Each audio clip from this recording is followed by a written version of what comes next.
Nanti itu yang nanti.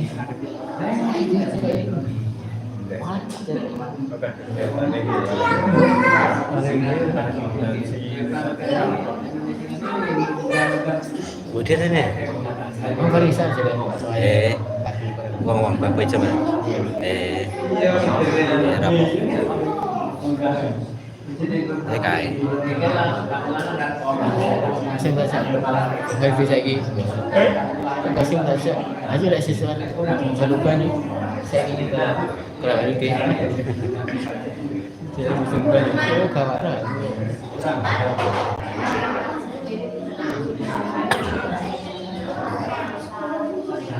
Rasa di sini sama.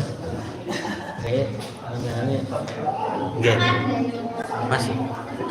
Mecon itu. Singke proyektor. Mesin sama. Ini kalau saya mecon ini. Iya, kemarin terakhir tawaran ke sawah sih.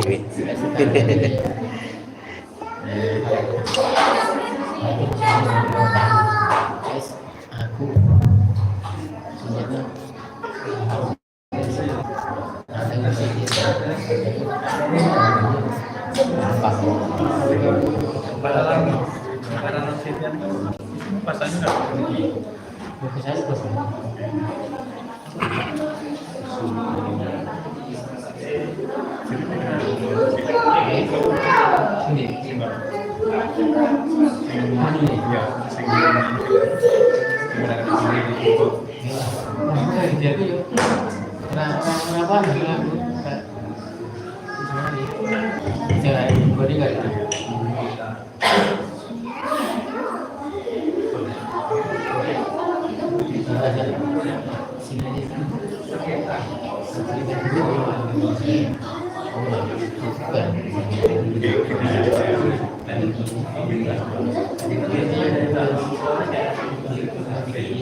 Kelompok sebenarnya tidak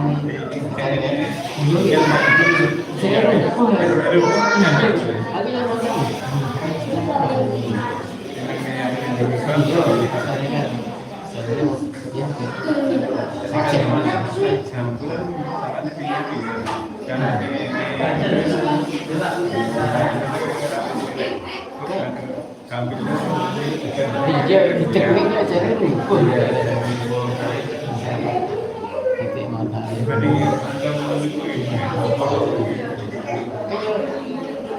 Di sini jantai nyambung. Jadi mencari nanti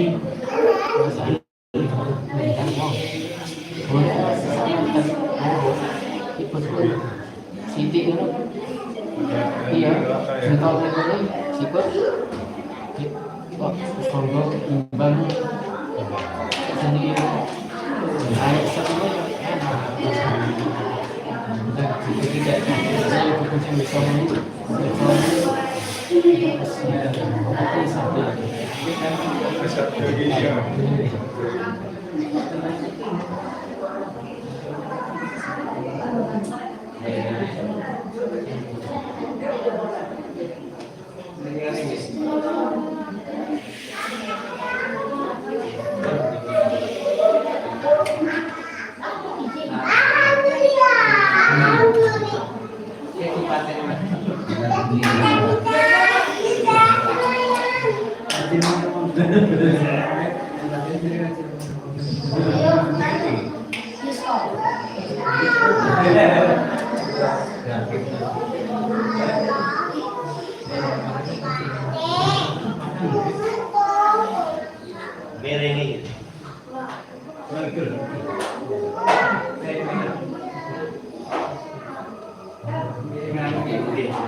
teatri dokter satria perkasan kawitan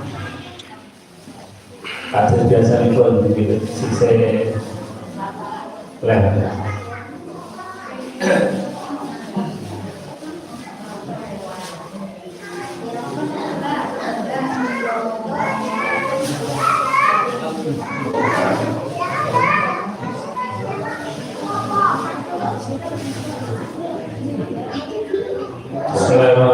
Assalamualaikum warahmatullahi wabarakatuh.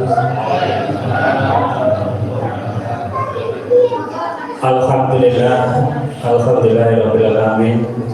Wassalatu wassalamu ala asyrofil anbiya'i wal mursalin wa ala alihi wa ashabihi ajma'in. Bapak Ustaz Beni Sulaiman ingkang kula berteni Nasibungan saking RS Bukan Monogoro ingkang kula hormati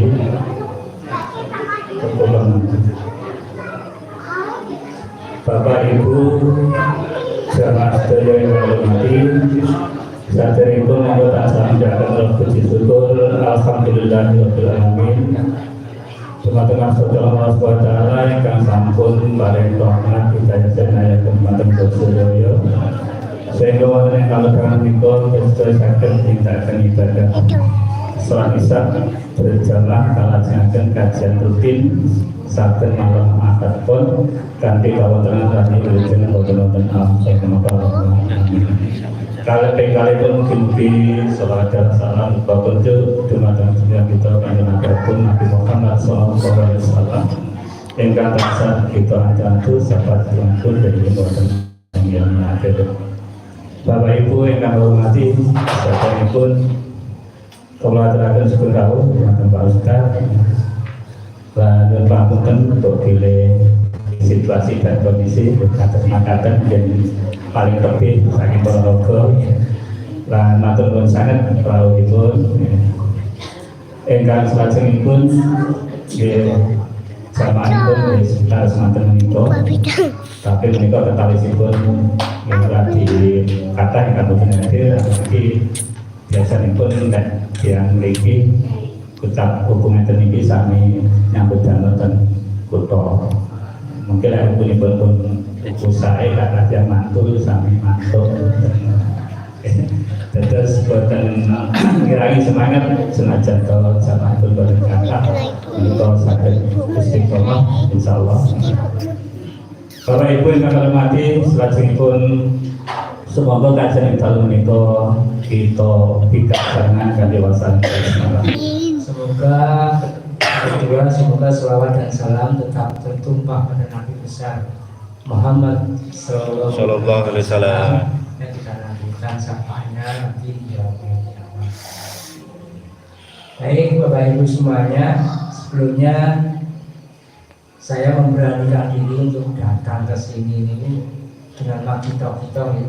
Jadi kalau di pulang kumpul ini kalau dijadwal memiliki, nah ternyata ada yang mengangkat pun masakan ini untuk anak itu juga pulang dari dicari masuk rapat kok berarti pun gol alhamdulillah untuk ini sangat jalan gol tipe terpanganten dalam masuk Pak Beni Surahmawan ini Surahmawan. Kalau di Bausan Lor, kemudian di wilayah Soko, di wilayah Saung, ketika ada orang baru, saya ditanya, asmara sini Pak Beni, nah, pandangannya itu sudah berbeda. Kita ini kenapa kristen? Emang kenyataannya ya seperti itu. Jadi itu memang dari kristen, kemudian sejak kecil, kemudian karena bapak saya pemborong, kemudian pelajaran di gereja itu saya serap habis. Ambilan gereja itu pelajarannya itu berupa yang jelas nyanyi dulu ya, nyanyi, kemudian bertepuk tangan sukaria. Nah seperti itu. Kemudian yang kedua setelah bernyanyi, pertama berarti bernyanyi ya. Pertemuan kedua apa? Besok. Jadi besok ya. Jadi bedanya kalau panjang gunakan tunjuk kalau Pak. Pulang atas kristen dengan dereng. Betul sangat. Dan dari ulama dengar karena namun dibuka dulu. Jadi sebetulnya ketika pada saat masa kanak-kanak dulu, masa anak kemudian dewasa itu cukup di gereja. Kemudian setelah itu pelajaran-pelajaran di gereja ini ternyata setelah saya sinkronkan dengan pelajaran yang ada di Islam itu pada tahun terus terang saya mensinkronkan agama Islam ini barusan saja di tahun 2018-2019 yang lalu saya ketemu dengan seorang alumni dari Gontor itu yang memberikan studi banding. Saya cerita tentang Henok, kemudian saya cerita tentang Jonah, saya cerita tentang yang namanya Yosef, saya cerita tentang Yesus Kristus, saya cerita tentang Maria. Kemudian saya cerita lagi tentang Salomo, keluarga Salomo. Nah, misalkan setelah di compare itu Salomo itu ya Sulaiman, Henok itu adalah Nabi Idris, kemudian Jonah itu adalah Nabi Yunus, dan Maria itu adalah Maryam. Isa Al-Masih Yesus Kristus. Jadi yang dulu Yesus Kristus yang saya lihat, yang saya sembah dulu itu adalah yang lahir di Bethlehem, kemudian lahir di kandang domba, kandang kudus, disaksikan oleh yang pakai jilbab itu. Nah, terus ada bintang-bintang di langit. Ternyata di dalam Al-Quran di surah Maryam ayat surah ke-19 itu disebutkan Maryam itu melahirkan Yesus Kristus itu di bawah pohon kurma, di padang yang tandus. Jadi tidak seperti itu. Tetapi kisahnya sama, yaitu melahirkan seorang anak yang tidak ada bapaknya. Tetapi kisahnya sama, Maryam ini. Kemudian kisah Yesus juga sama. Yesus kisah ini sama. Penciptaannya dengan langit, ya dengan lempung itu, lempung di remet-remet jadi burung. Okay. Kemudian orang buta di jurus ini jadi melek, jadi bisa terlihat. Kemudian orang bungkuk ditekuk ini langsung lurus, karena memang masanya itu adalah masa pengobatan. Jadi kalau satu-satunya, sehingga logika saya bahwa satu-satunya perjalanan seseorang di dunia ini, kalau peristiwanya sama, kehidupannya sama, cuma namanya yang berbeda, maka bisa dipastikan logika iman kita itu adalah orangnya sama. Yesus itu ya Isa, Maryam itu ya Maria. Karena Maria ini yang dinotabene ini adalah orang Nasrani, gitu, dikonotasikan seperti itu, gitu. Nah, kenyataannya di dalam surah Al-Quran, di dalam surah Ali Imran ayat 42 dan 43 menjelaskan bahwa kesucian dari Maria. Wa isqala wal malaikatahu ya Maryamu uqnuti li rabbiki wasjudi warka'i warraqi'i. Jadi artinya apa? Bahwa Maryam ini juga menyembah pada Allah, juga bersujud dan berrukuk sama seperti dengan kaumnya rukuk. Ya. Maryam itu juga disucikan oleh Allah karena untuk tawannya orang-orang yang suci. Artinya tidak tersentuh oleh laki-laki. Maksudnya itu di dalam surah Ali Imran ayat 42. Nah, dilanjutkan bahwa Maryam ini juga satu-satunya wanita pilihan dari Allah pada saat tahun itu, bahwa Maryam ini adalah pilihannya Allah untuk untuk menjadi seorang yang melahirkan Isa Al-Masih. Ya. Baik Bapak Ibu semuanya, ini perkenalkan kita yuk langsung ya, ini nama dalam Ben Suramawan, kegiatan di Muhammadiyah sebagai takmir, kemudian di KPDN Divisi Mualaf, kemudian kegiatan saya membina Cak Sopa, ini kelompok tukang becak dan sol sepatu. Ini sedikit untuk keluarga dalam, keluarga kecil. Ini alhamdulillah yang besar sudah bekerja, yang nomor 2 ini karena saya generasi mualaf, generasi Kristen, maka saya rubah generasi saya, generasi Islam. Sehingga ketika yang nomor 1 ini saya masukkan ke kantor, alhamdulillah belum berhasil. Yang nomor 2 saya tidak patah semangat, saya masukkan lagi di kantor, alhamdulillah masuk dan sekarang lulus. Dan yang ketiga ini sekarang sudah di kantor, masih kelas 1, dan ini yang ini sudah hafiz Quran. Alhamdulillah. Bapak Ibu semuanya, kita akan mencoba membahas terkait tentang ini dulu ya, yang pertama.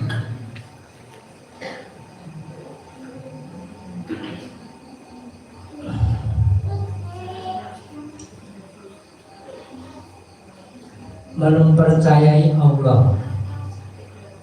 Ini yang dulu saya bingung. Sajane iki Allah kuwi sendiri. Rencana jenengan kok anak itu nggak ngene ku, Pak.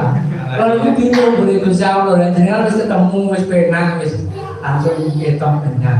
Nah, saya masih bingung gitu. Karena ketika Yesus Kristus itu adalah ada 3 trinitas. Yesus itu ya anak Allah, ya Bapa, ya Roh Kudus. Nah, mana aku yang bingung? Gitu. Sehingga akhirnya saya mencoba bertanya kepada pendeta itu, banyak yang tidak bisa menjawab. Akhirnya disitulah muncul keraguan saya. Oh, berarti ini agama yang kurang beres. Dari situlah saya mulai berikhtiar untuk mencari Tuhan. Makanya saya tulis di sini mempercayai Allah. Allah itu gimana dan ada siapa? Terus kemudian kepiye kok punya anak apa ora? Apa los-losan dhewe? Kan juga mencari ya. Nah, itulah dulu. Ketika kita di sisi kita, di mulut kita, Allah itu ada.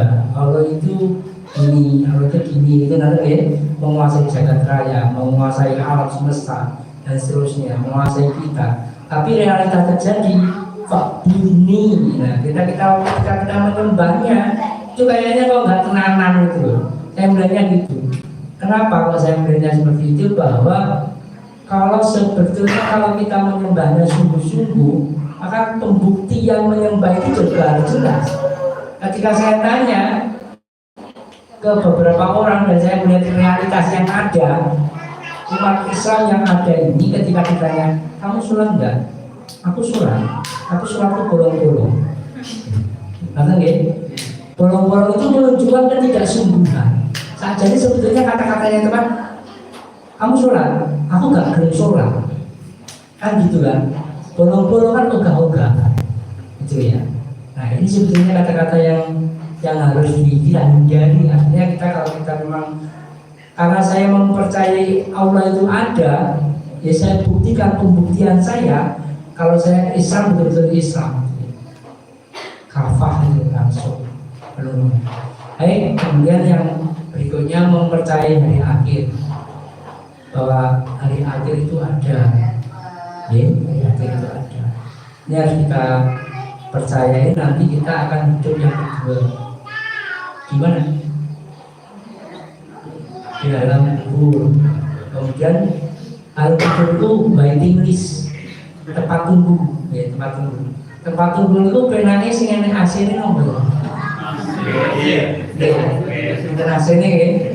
Enten AC-ne Padang, enek kafenya. Gitu. Enak nih mesti. Rotok suwi teh mboten ora. Gitu.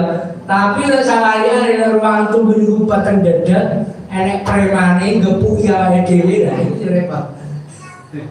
Nggih. Nah, itu perbedaan berilmu dan tidak berilmu.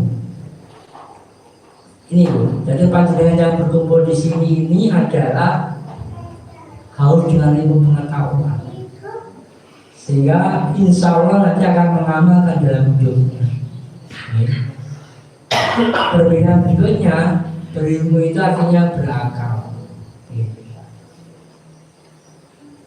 Kemudian orang berilmu derajatnya lebih tinggi, dan orang berilmu pantas dijadikan pemimpin, beruntung di dunia dan akhirat. Yang terakhir, gampang mendapatkan amal jariah. Artinya kenapa? Kalau orang berilmu, kalau sudah tahu, oh ternyata mendapatkan ajrun, mendapatkan pahala itu sederhana. Minum air putih, Bismillah, pakai tangan kanan, diteguk 3 kali, celuk bisa ini, alhamdulillah. Udah dapat ajrun.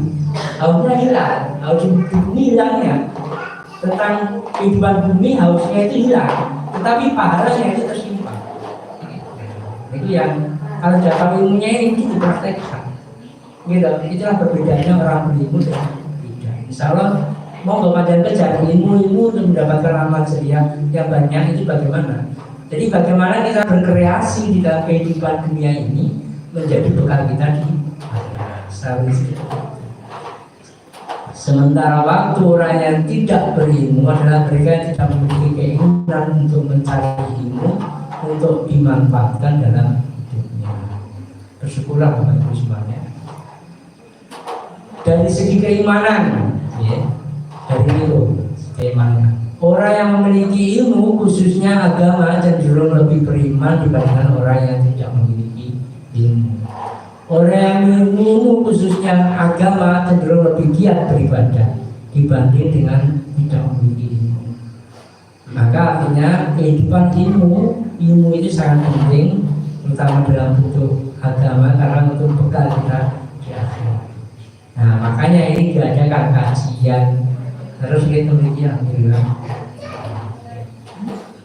Baik, kemudian kita masuk ke sini. Di dalam surah Ali Imran ayat 33 disebutkan bahwa innallaha astafa Adam wa Nuha wa ala Ibrahim wa ala Imrana lil alamin, bahwa ada sebuah garis risalah, garis besar risalahnya, yaitu adalah Adam, kemudian Nuh, kemudian Ibrahim dan Imran. Lil alamin artinya pilihannya Allah. Jadi 4 orang pilihan ini yang dipilih oleh Allah karena karakter-karakter tertentu, karena potensi-potensi tertentu, sehingga orang itu dipilih pada masanya, dipilih oleh Allah untuk dijadikan sebagai orang yang menyampaikan risalah keislamannya. Agama satu-satunya agama ini ya insya Allah yang disampaikan nanti Islam. Adam, kemudian Nuh, Ibrahim, Imran. Imran itu siapa? Imran itu ada yang disuruh Ali Imran itu. Disuruh surah yang berapa? Surah yang ke-3. Al-Fatihah, Al-Baqarah, Al-Imran, An-Nisa, Al-Maidah, An'am, gitu loh. Araf. Kita seharusnya juga insya Allah kalau kita sering baca nanti hafal sendiri. Oke, jadi ini 4 garis risalahnya ini, 4 garis risalahnya ini. Kemudian yang kita kenal Ibrahim di sini istrinya 2, yaitu adalah Sinten Hajar, kemudian Sarah.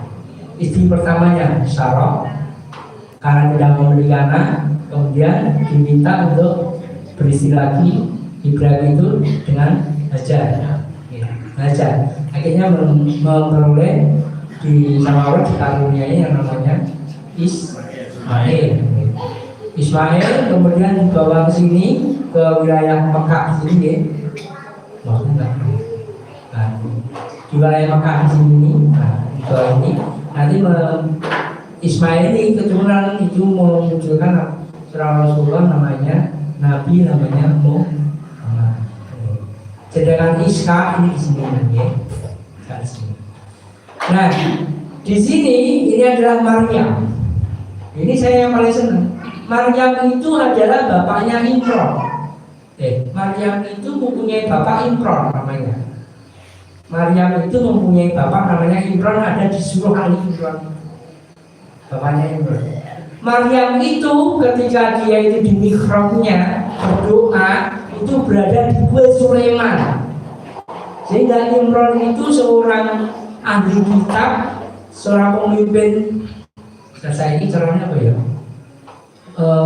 Takmir masjid, ketua takmir, tapi Palestina.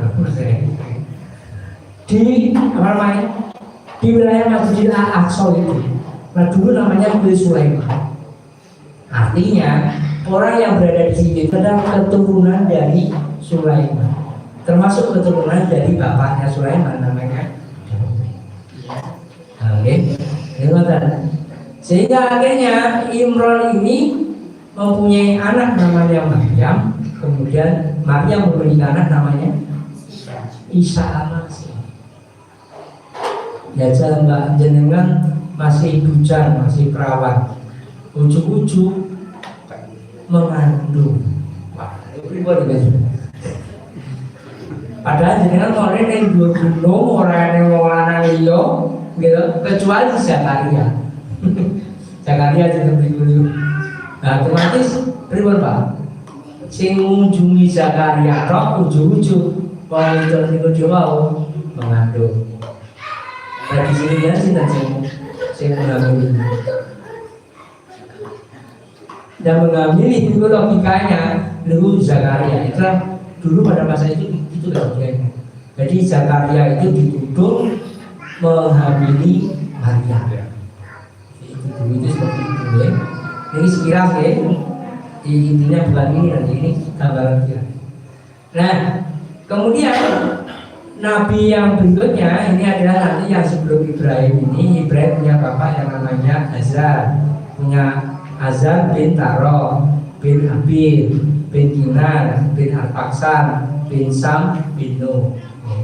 Itu. Kemudian Nuh ini Al-Faksan tadi mempunyai saudara namanya Iram. Nanti adanya memunculkan Nabi Soleh sama Nabi Hud ini.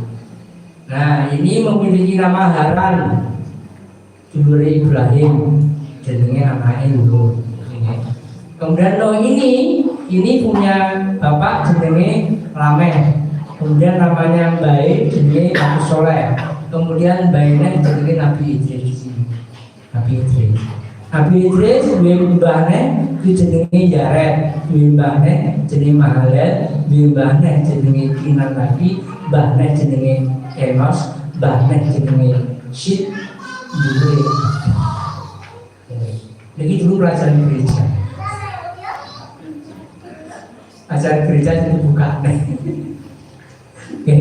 Nah, ternyata setelah disinkronkan dengan teman alumni dari Gotor tadi, itu sesuai dengan di bukunya, yaitu buku dari ini terakhir dari sumbernya dari Tarikh Al-Kam ya, oleh Syekh Abdul Qasim Aswani. Baik, kemudian yang terakhir ini ada Zulkifli. Karena ini ada Ishak, nanti mempunyai anak yang namanya Yakub. Kemudian mempunyai saudara kembar namanya Esau di sini ini. Terus kemudian ada Ayub dan Zulkifli. Sing loro-loro itu ya. Itu jamaahnya membuat agama baru. Sini sing agama baru. Jamaahnya Zulkifli membuat agama baru berada di wilayah India Pakistan namanya Hindu Buddha. Kemudian yang Yakub ini mempunyai anaknya 12 dari 4 istri. 12 namanya Ruben, kemudian Sama'un, Levi, Yahuda, Zabalun, Ishak. Sedangkan yang lainnya namanya Yusuf dan Bunyamin, dari ibunya namanya Rahel. Kemudian dari Gad dan Asur dan Nefiti. Ini anaknya 12. Ini yang disebut dengan Bani Israel. Anaknya Levi ini nanti turunnya namanya Imron, Kohis, kemudian Imron lagi Kohis, Yazar, Imron, baru masuk di Harun sama Musa. Dan ini Jonah keturunannya dari Bunyamin.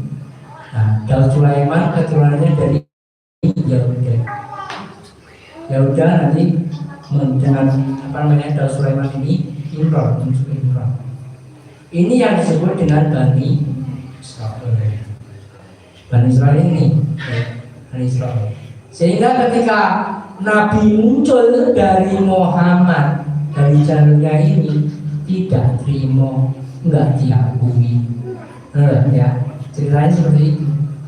Sehingga akhirnya muncullah yang namanya agama Yahudi.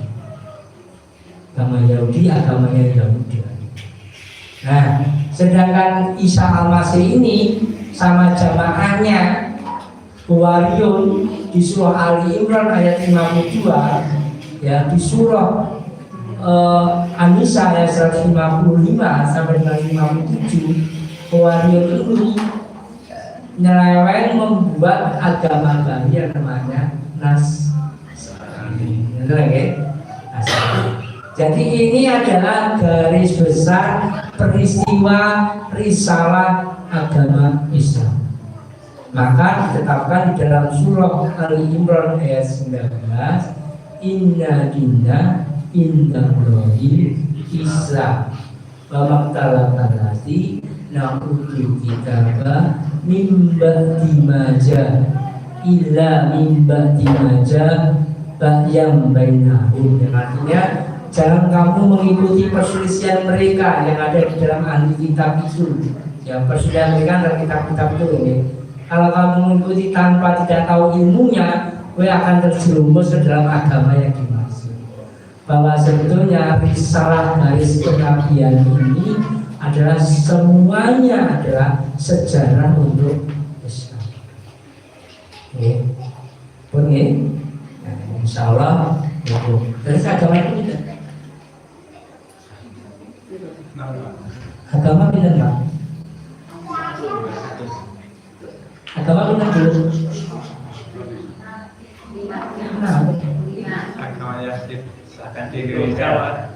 Setelah dijelaskan ini berarti agama itu benar.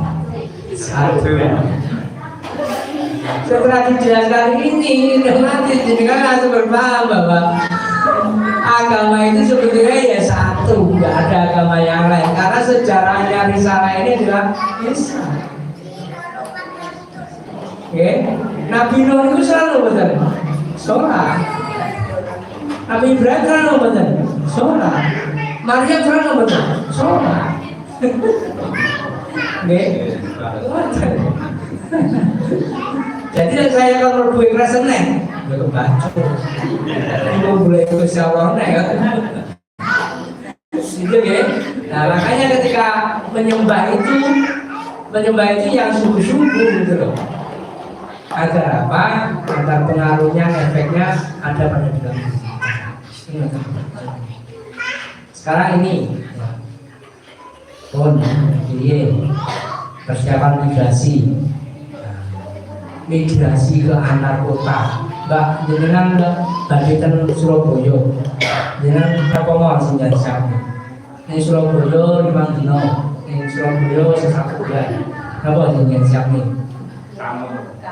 Kita mau baju, terus jajan, uang, ya. Pak, jenengan Pak. Panjenengan datang keluar pulau Tenjadi, Kalimantan. Berapa jadi siap nih selama 3 bulan? Istri bawah.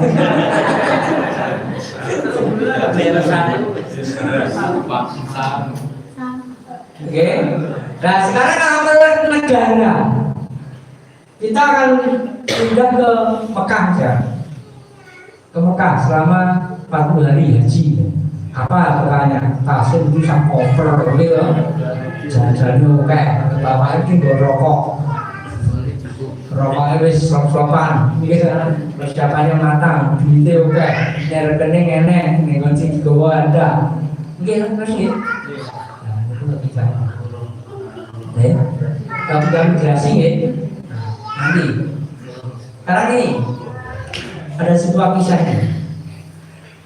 Ada seorang petani sejak muda ini dipinjami secara gratis oleh tuan tanah Budiman dari Aceh, ya, seluas 3 hektar. Ngapi yo. Berapa tinggi jalur? Ini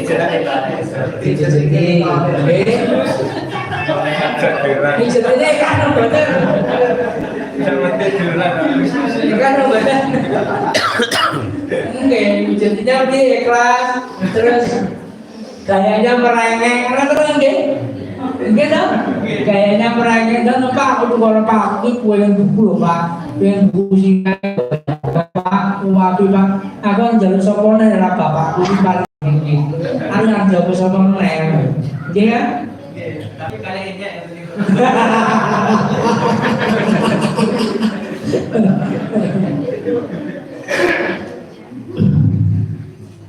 Oke, dan terus itu sebetulnya Bapak Ibu semuanya ini adalah logika menariknya.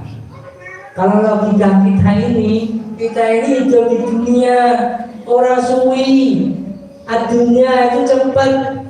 Kayak ini kapan kita baru menikah, karena kita udah punya anak. Orang suwi, cepat dunia ini, hal cepat. Jika mereka nggak rusak, orang suwi. Tetapi ketika kita ke rumahnya Allah, kita jarang. Kita berkomunikasi dengan Allah saja itu juga jarang. Komunikasi ya orang tenanan, Nah ini yang kita maksud dari program. Ini bagian yang masih bolong-bolong. Migrasi kan untuk bekal. Orang dunia mawon jangan mikirnya orang yang Surabaya itu bekal bukan.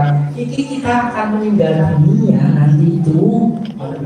Salah seorang meninggal dunia. Betul ini sanggup. Sanggup lagi opo, ini sih harus dipikir nih. Enggak dong, pria sanggup itu baik tulisnya itu di tempat tunggunya itu enak. Ini sih harus dipikir nih. Kalau ini kalau jalan pulau Dewi, aja nggak, kata nggak. Ruang tunggu bisa bisik, Pak. Riwan Pak. Ada ruang tunggu lagi kerasaan bisa bisik. Ada cowok ini malah harus malah menjibak sama ini. Enggak dong, makanya ini kudu disiapkan. Jangan siapa mana. Bagaimana kita berkreasi kehidupan dunia ini untuk menjadi bekal di akhirat. Panjang berilmu, kamu panjang cari ilmunya, insya Allah bisa kamu. Kalau yang ini tadi itu merayu, ketika kita sholat, kita juga harus yang namanya ada rayuan kepada Allah. Ya Allah ya Rahman, kula niku sing panjenengan sing paling pinengaken. Lah kula pengen njaluk niki karo mboten jam ngomongin. Terus kula njaluk sinten malih. Kula kok dhewe panjenengan tok. Karo nangis. Makanya ketika sujud ketika hingga menjadi Google Map petunjuk hingga menjadi Google Map petunjuk arah menuju ke rumahnya Allah. Kita pulang nanti, jangan sebaliknya dijadikan mistis, ditempelin buntel-buntel, warung balik, dikainin dhuwur mari, buntel-buntel malah dikainin dhuwur lawang. Itu jadi Al-Quran jadi mistis. Al-Quran itu ilmu Google Map, petunjuk. Ngoten lho, jangan sampai kita berbuat yang seperti itu. Oke. Sekarang ini yang kedua. As-sholatu wa doa. Sholat itu adalah doa. Isinya kumpulannya doa. Sehingga ketika kita sholat berkomunikasi dengan Allah, silaturahmi. Kayak orang petani mau silaturahmi itu sila sholat melalui sholat. Kalau silaturahmi antar sesama. Kalau sholat itu permohonan dari yang bawah ke namanya sholat sebagai silaturahmi kita dengan Allah. Sehingga ketika masa-masa silaturahmi ini yang paling saya tunggu. Monggo ini masa-masa silaturahmi pada Allah ini, sholat 5 waktu 5 kali ini masa yang kita paling tunggu agar kita bisa berkomunikasi dengan Allah, kemudian menyampaikan keluh kesah kita dengan doa-doa. Yang kita maksud tadi dengan petani itu anak-anaknya itu seperti itu. Jika kita komunikasi terbangun dengan Allah, insya Allah nanti ada kemudahan dan kenikmatan. Sholat itu merupakan kumpulan doa dan sholat itu puncaknya zikir. Puncaknya zikir itu sholat itu. Innani anallahu la ilaha illa ana. Bahwa saya ini adalah Allah. Allah selain aku ya akan disembah. Fa'budni. Kemudian Allah langsung memerintahkan wa aqimi sholat lidzikri, dan ingatlah kepada aku. Laksanakan sholat. Laksanakan sholat. Sholat yang kita laksanakan itu seharusnya dengan kesungguhan, berdiri yang sesungguh-sungguhnya. ya, sesuai dengan syarat dari Al-Quran. Kita harus paham, jangan sampai kita tidak tahu sujud dengan 7 tulang. Jangan sampai kita tidak tahu. Jangan sampai ketika kita sholat, kita tidak tahu ketika kita imamnya di sini, kita menyusun soft baru itu disusun dari mana kita tidak tahu. Jangan sampai kita tidak tahu ketika sujud kaki kita yang kaki kita terangkat. Jangan sampai kita tidak tahu cara wudhu yang baik, cara Rasulullah. Tuh ya, jangan sampai ilmu itu harus kita pahami. Karena ini satu-satunya ilmu untuk kita mencapai surga Allah. Oke, di dalam surah Al-Isra ayat 78. Aqimus sholata lidukus samsi ila ghosaqil laili Qur'anal Badri inna Qur'anal Badri kana mashuda. Ini artinya. Yang saya maksud bukan artinya, saya maksud yang saya kasih merah. Ada perintah, yaitu namanya aqimus sholat. Ada perintah di sini wa yuqimus sholat, wa aqimus sholat, wa sholat. Kemudian di dalam surat Al-Ankabut ayat 45. Wa aqimus sholat. Rata-rata kalau di dalam perintahnya aqimu, kalau kita akan memulai iqomah gitu. Aqimu, iqomah. Aqimu itu artinya mendirikan sholat sesuai dengan syariat dan ketentuan. Ada sebuah kisah di dalam hadis Bukhari kalau nggak salah di nomor 397 ya, itu disebutkan bahwa ada sebuah kisah Abu Hurairah melihat Rasulullah memperingatkan yang namanya qolat bin Rafi ini ketika sholat di Madinah.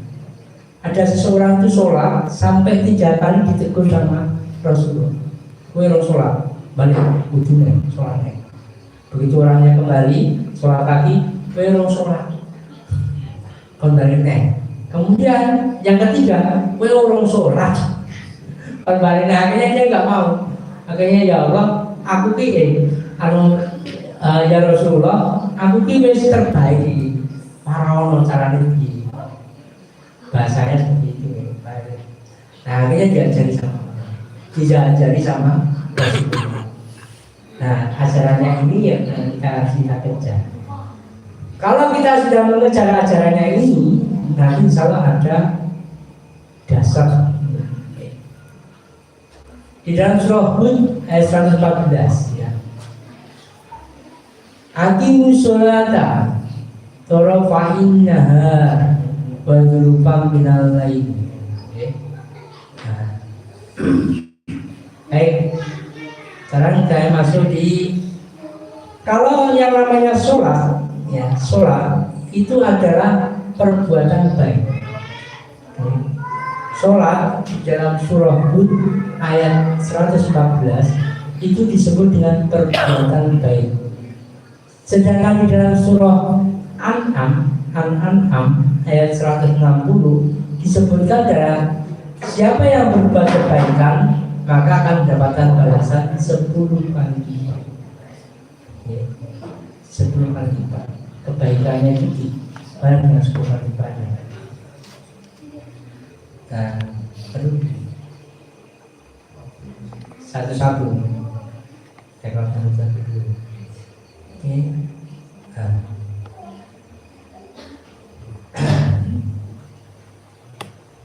Aqimus sholat, aqimu, yukimu, yukimuna, aqimi, itu sama untuk mendirikan sholat. Mendirikan sholat itu adalah menentukan dengan sempurna sesuai dengan ketentuan yang diberlakukan tegak sempurna. Ketika kita bersujud, ya kita rasakan. Untuk merasakannya, kudu tahu apanya apa? Agar kita bisa merasakan sujud, perasaan sujud kepada Allah, perasaan rukuk. Iya, tumanina. Kemudian untuk tumanina harus tahu apanya? Hati. Ya. Iki aku ki rukukinya apa tuh ngomong apa iki rukuk. Sujud iki matur apa karo Gusti Allah iki. Ya ketika kita paham itu ya selalu nanti nikmat sholat kita. Hingga kita akan mencari terus sholat berikutnya kita tunggu, sholat berikutnya kita tunggu. Hingga terulang apa itu kita sampaikan kepada Allah.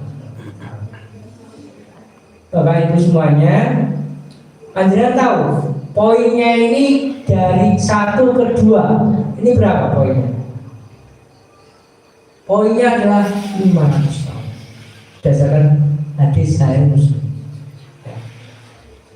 Jadi pahala sholat itu ragaman kayaknya. Pahala sholatnya. Yang pahalanya ajun, namanya ajun lahum, ajun baru mampu di surat At-Taubah.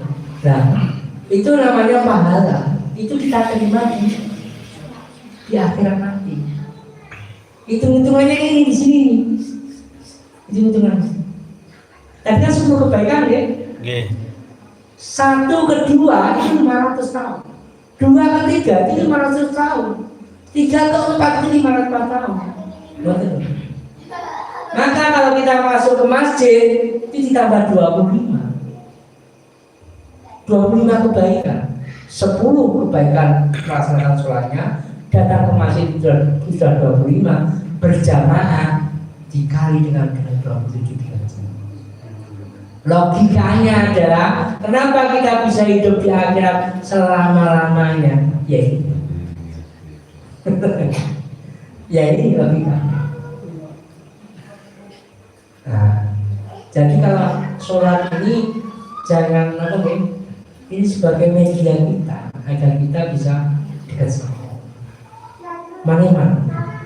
Makanya tadi insya Allah saya berusaha semaksimal mungkin sholat itu pokoknya saya menang dan mengaman karena kita ingin di rumah Gusti Allah. Berusaha.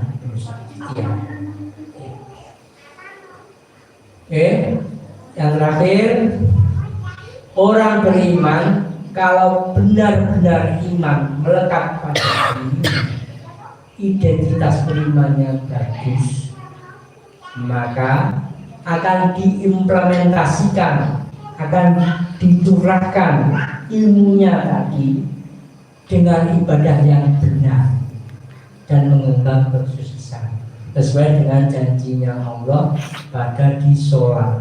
Hayalas sholat, hayalan kemenangan kita. Nah, jadi kenapa sholat-sholat kita kok lewat di rumah lewat Gusti Allah, ya Allah tak perlu dengar? Mungkin ada ilmu yang belum tercerna pada saat kita sholat.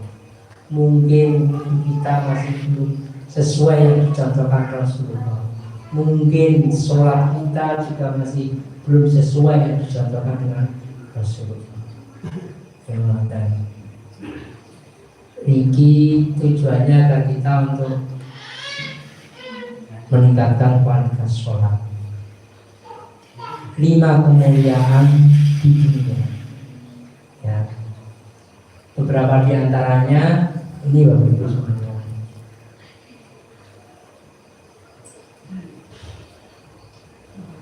Nah, ada di surah Al-Kahfi ya, ayat 45.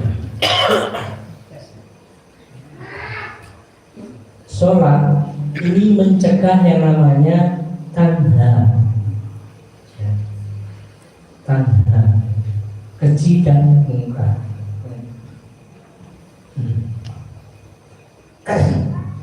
Ini faksa tanha mungkar. Karena kita ini dibekali oleh Allah nafsu, ya, nafsu. Maka ketika kita sholat, insya Allah kita akan membatasi diri untuk berbuat keji dan mungkar. Tapi salah lihat, ini ora wong bar sholat terus nesu, enak. Katakan, artinya ini belum masuk, betul nggak? Belum masuk. Kalau kita ini sholat ini kurang tenang, berarti belum masuk. Sholat kita ini harus jadi kurang tepat. Pasti tinggi. Monggo kita cari bantuan. Nah, dan cari sendiri. semuanya nantinya.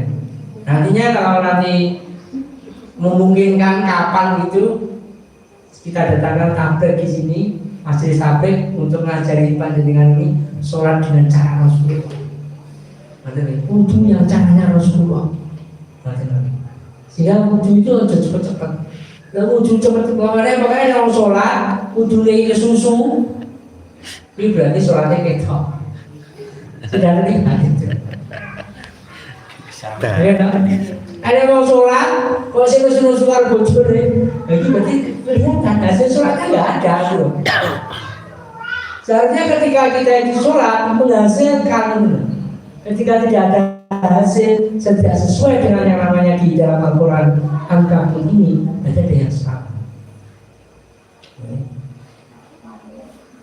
Saya ada cerita dari yang namanya Pak Wardi. Pak Wardi itu seorang mualaf tahun 2000. Beliau itu pada saat jadi mualaf langsung dimisinkan kalau dulu utangku sendiri kain di gore ini balik, dan kain di balik nih, apa di mobil usianya balik gore ini. Akhirnya begitu dia masuk Islam, orang dulu opo kakek. Nah, akhirnya apa yang dilakukan oleh seorang mualaf tadi namanya Pak Wardi tadi? Dia mencari ilmu satu-satunya itu dengan sholat. Bagaimana saya bisa menemukan Allah dan berkomunikasi dengan Allah, kemudian mempererat tali silaturahmi dengan Allah. Aku Tuhan bisa konek, tidak jadi bisa konek, jangan menungso juga iso, betul. Akhirnya dia menguasai ilmu sholat, berusaha mencari tahu Allah, berusaha beri ilmu ini. Ternyata setelah kemarin ketemu itu kita beri cara Rasulullah, ujuri Rasulullah, ada Rasulullah, berdoa yang didoakan Rasulullah cara doa piye.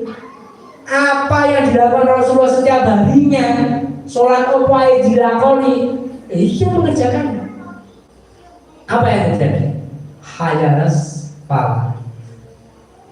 Sekarang ini dia menjadi seorang pedagang beras gede di Jalan Semeru.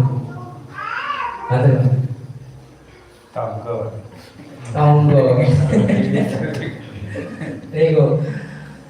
Kalau kita lihat runut sejarahnya, karena orang ini dan kita mungkin kita tahu bahwa yang namanya sholat ini dihadirkan itu di Mekah. Ya, di Mekah ini gon-gonane sahabat, gon-gonane tukang ngombe. Peminum itu kote limo ki amatir jenenge. Sedina limo itu amatir. Peminum ini ada Mekah wis poporan bendina ngombe. Bendina itu ngombe. Apa yang diminum Arab itu? Sehingga menghasilkan Umar bin Khattab yang dulu seorang peminum berusaha kopi. Abu Zar ini seorang perampok. Jadi zamannya dia itu pada saat Al-Quran hadir, pada saat sholat hadir, ya, ketika perintah sholatnya hadir itu di daerah itu penyamun. Begitu dari penyamun kita pola mentok. Begitu sholat ketemu ilmu sholatnya berubah total. Kelompok itu menjadi kelompok hari-hari. Betul. Nah, artinya sholat ini betul-betul yang maha dasar. Kalau kita memahaminya, sholat itu dasar. Kembali ke sini. Nah, ini tadi. Jadi sholat itu menghilangkan, menahan tanha, faksa dan munkar. Sifat faksa itu sifat kemaksiatan. Yang dimaksud agar ini tertahan, kemudian kita untuk kita, ya, nafsu takwanya, bukan nafsu faksanya dan munkar. Nah, sedangkan yang dari yang ke surah yang ke-13 ayat 28 itu menyebutkan bahwa hati mereka menjadi tentram. Ya. Alladzina amanu wa tatma'innu qulubuhum bi dzikrillah. Ala bi dzikrillah tatma'innul qulub. Bahwa artinya kalau dengan kita berzikir maka hati kita menjadi tentram. Zikir tadi adalah puncak dari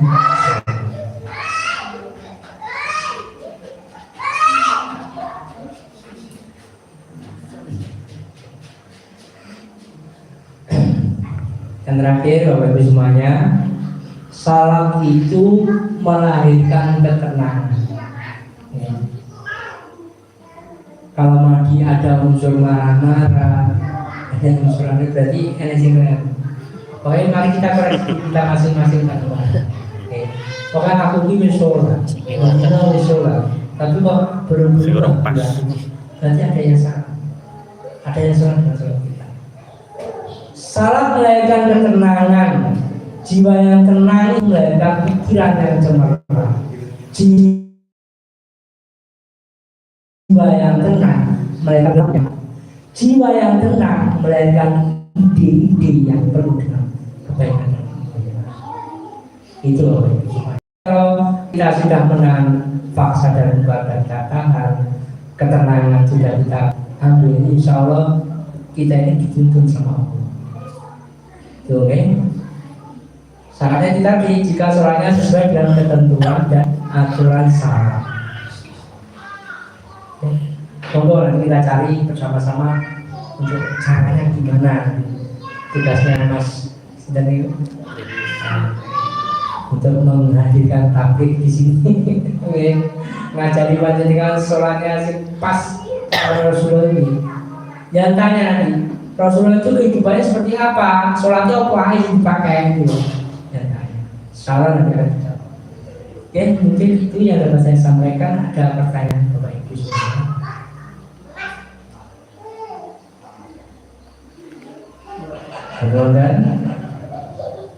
Ada ya? Istri saya satu.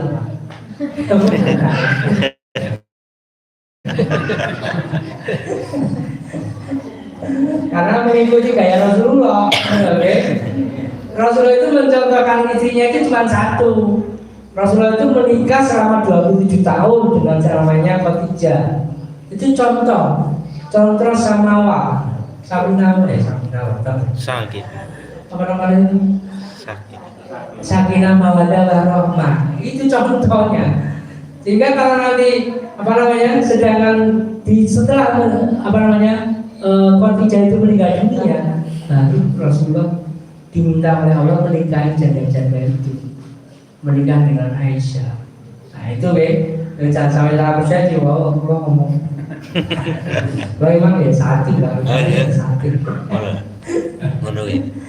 Oke, insya Allah ini yang dapat saya sampaikan. Yang saya berikan ada kurang minta maaf. Mari kita tutup dengan doa ketua majelis. Subhanakallahumma wa bihamdika asyhadu an la ilaha illa anta astaghfiruka wa atubu ilaik. Wassalamualaikum warahmatullahi wabarakatuh. Waalaikumsalam warahmatullahi wabarakatuh. Terima kasih kepada Pak Ustadz Diki Surahmawan. Semoga ilmu yang beliau sampaikan pada malam ini kita sekalian bisa mencerna dan mengambil hikmahnya, sehingga bisa meningkatkan kualitas ibadah, terutama sholat kita masing-masing. Bapak Ibu yang kami hormati, marilah acara kajian di ini sih lupa. Sering ditutup terus enggak masuk. Lari kalau di bawah, kalau di TV nanti dibahas. Itu pertanyaan lagi. Siapa Ibu Elisa? Maryam.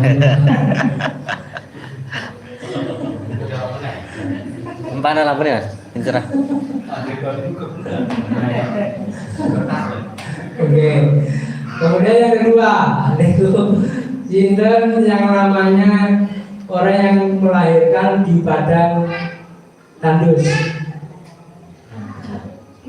Maryam. Haji. Haji. Ya, aja nggak melahirkan di Bandar Bandung. Maryam. Maryam lagi.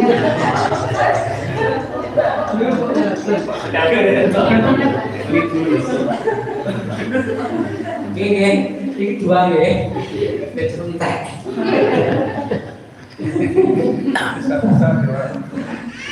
Sinten namine putrane Yakub.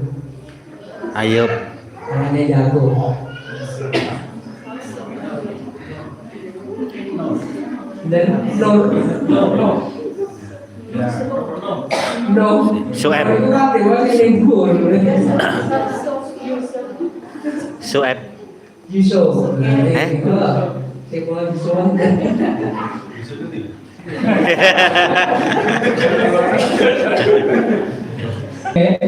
Inna wa sofa Adam banuha wala Ibrahim wala Imron.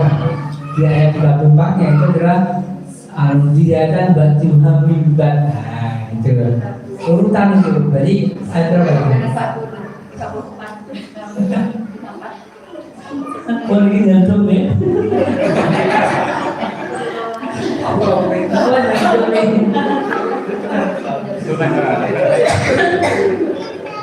Ini Allah harus titipan itu. Titipan saya yang menyampaikan saja. Indonesia aku titipan. Itu sekarang.